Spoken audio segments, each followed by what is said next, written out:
The Black Sea region is still the region of a lot of risks and challenges for the international community as well as for the countries themselves.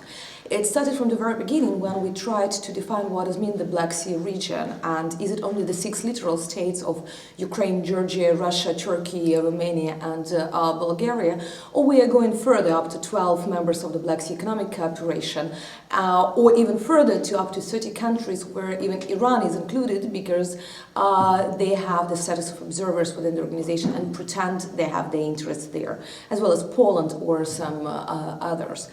However, despite the fact how many countries we included there, it was always interesting to see how this region became the place for the cooperation and competition, both of the internal and external actors, and how many of the world problems just crystallized exactly on the events around the region. If for around 50 years or even more, it was just the region divided between the Soviet Union and its partners, and from another side, Turkey as a member of NATO, and everything was quite understandable. However, the rules were established and nobody tried to cross the red lines after the Cuban crisis. However, with the collapse of the Soviet Union, when there were more members and more interest in the region, when the United States exactly paid attention to the region, and even more when after 2007, 2 members of the region became members of the European Union, so yet one external actor came to the region, this region stopped to be the internal lake, but more and more interest and more challenges came. The new attention to the region probably came in 2014 when the Russian-Ukrainian crisis came, and even more when the Crimean annexation fact happened. It became important for all members of the region as well as for the outsiders in terms of several extremely important things that influence not only the region itself, but especially Central Asia, Middle East and the global relations. One of the first, it is the illegal change of the existing borders and the annexation of the territory. And in Europe, most of the countries hoped that after the OSCE agreement, at that time, Conference on Cooperation and Security in Europe 1975 and Helsinki Act, borders can't be changed without the agreement of the countries. Definitely, we still can hear from the Russian officials that Kosovo was the first example of that change. However, it's definitely completely different situations because in Crimea there were no ethnic cleansings, it was no war as it was between Serbia and Kosovo, and in Kosovo we had 9 years of the international ruling of the United Nations, and we had the proper referendum according to all international standards. However, the events happened in Crimea showed several things. First of all, that the world community was not able and ready to react for such arrogant actions. The second is that it was difficult when there existed international regulations to change the situation back, but also that the new type of the so-called hybrid war now can be more dangerous when you don't have the just attack of the military to another country. Even that the message of the hybrid war are quite well known since the ancient Greece, but here they just crystallize what they are. The second problem, except of the annexation, the change of the territorial sovereignty, the next question came with the nuclear non-proliferation issue. As in 1994, Ukraine signed the Budapest Memorandum which was confirmed by US, by Russia Federation, that Ukraine is withdrawing all nuclear weapons, and at that time it was the 3rd biggest nuclear arsenal in the world, and as a result received the guarantees for the security, territorial integrity, and not intervention in the internal affairs, even by the economic means. Even that it was just the memorandum, however, at that time in 1994, when it was the great euphoria of the end of the Cold War and the good relations between the states, former enemies, everybody thought that that is more than enough. So when in 2014 Ukraine referred to this document, it appeared a very paradoxical situation. One of the signatures to this memorandum just said that they don't care. And another one said that definitely, but that is memorandum and we don't know what mechanism we can have. So can we intervene as well, or what we can do? It could be just the internal problem of Ukraine that its partners were not able to fulfill their obligations. However, it made much more difficult the situation in nuclear non-proliferation process around the world, especially in the Middle East. Because for the negotiations, very important thing was what guarantees the state that decide not to continue with their nuclear program, what security guarantees they will have. So now the international community became not able to present a good example, and Ukraine was always put at the best sample, good example, best practice of how this peaceful and voluntary non-proliferation can have. So definitely many of the hot heads in the Middle East could ask the question, what are the guarantees that you will guarantee your guarantees for us in case we decide to stop our nuclear programs? The next issue that it brought definitely for other countries, it is the new rivalry between the main actors. So if before it was very seen and very problematic, but it was cooperation within the international organizations and some regional projects. So now definitely most of these projects just went away. And from the energy cooperation, energy security, diversification to the circle, roads, highway around the region. But it brought, for somebody, maybe very small problems, but very important for the local security. It is the problem of the safety of navigation. Because when you don't know who is controlling the land, you don't know who is controlling the sea and how it is go further. And the Black Sea region is quite inactive, being the part of the new Silk Road. So the goods which are going were quite often circulated around the region, and the marine routes were extremely important for the development of the Black Sea region, and not only it, because via the Black Sea we connected with the other regions involved.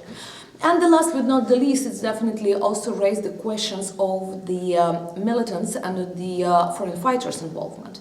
If before we had this question mostly in Syria, for example, or in the framework of ISIL and some other terroristic organizations, in some way it was a little bit easier because there were individuals and from many countries sometimes, and they were individuals who were not supported by their states.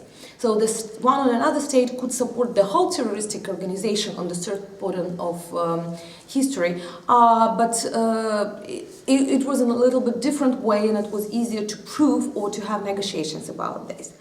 The Ukrainian crisis showed that some of the states are ready to send their military groups, who are official army, without any insignia, without any signing, with the weapons of the not comprehensible level of involvement, but however to send them and to pretend that that's not their army.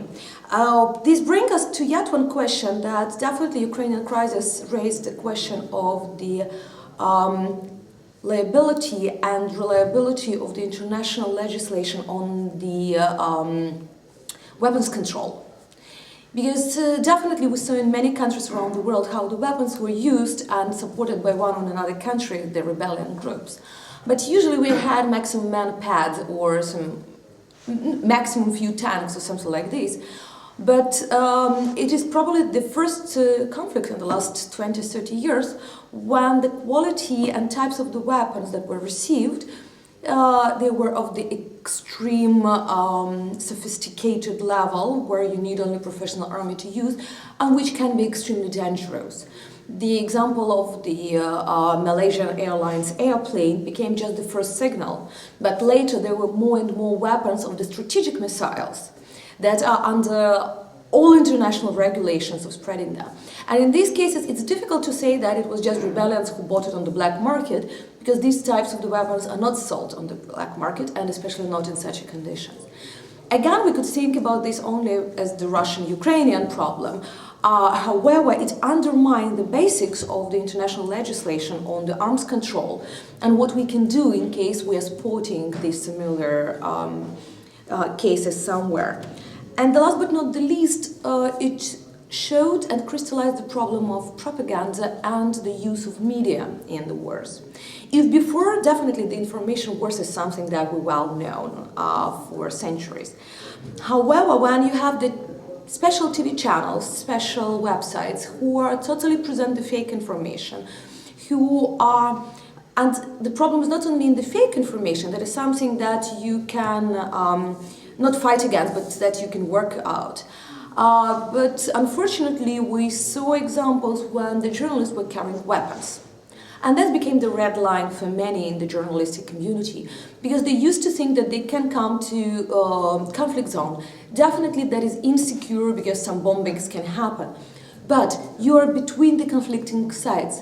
You are trying to show both sides, and you are always without weapons because you should not be perceived as a threat.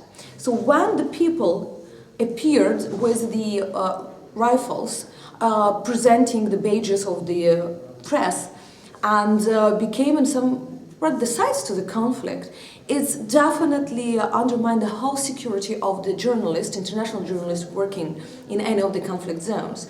Because anymore you can't say that I'm journalist, that's why I can't be touched. And totally the same with the humanitarian assistance. Before we saw that humanitarian assistance is something untouchable. It is really humanitarian assistance for the people who are not guilty that they are living in this territory. Definitely it could be accidental bombings against the humanitarian cargoes or some corruption around this. Yeah, we witnessed it in many conflicts around the world. However, we never witnessed that the cargoes would not be allowed to be checked by OSCE or Red Cross when inside of the humanitarian aid will be ammunition or some special equipment for the one of the sites. And it's definitely bring us to the long-term implications when we understand that the current principles and norms of the war and of the international humanitarian law is not anymore reliable, and that we should be brave enough to bring these questions to the agenda of the international institutions for the discussion how we can in the future limit the influence of these negative consequences that these cases are bringing in.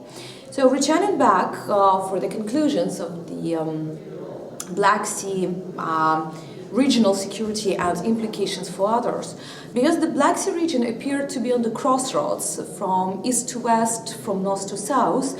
It make it a real knot of all problems and cooperation. So it is something where all ideas and national interest meet, where a lot of problems are crystallized, and in some way which become the test ground for many of the initiatives.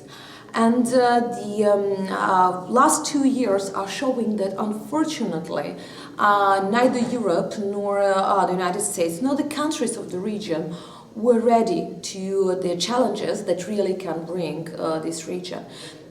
Before, when we were speaking about the region, usually and security, we were speaking about the frozen conflicts in Transnistria and Georgia and Nagorno-Karabakh, or we were speaking about drug trafficking, illegal trade, some migration problems, and cross-border criminal activity. So it was all those things which were not in the framework of the military real security. It was more going to the soft and general security issues.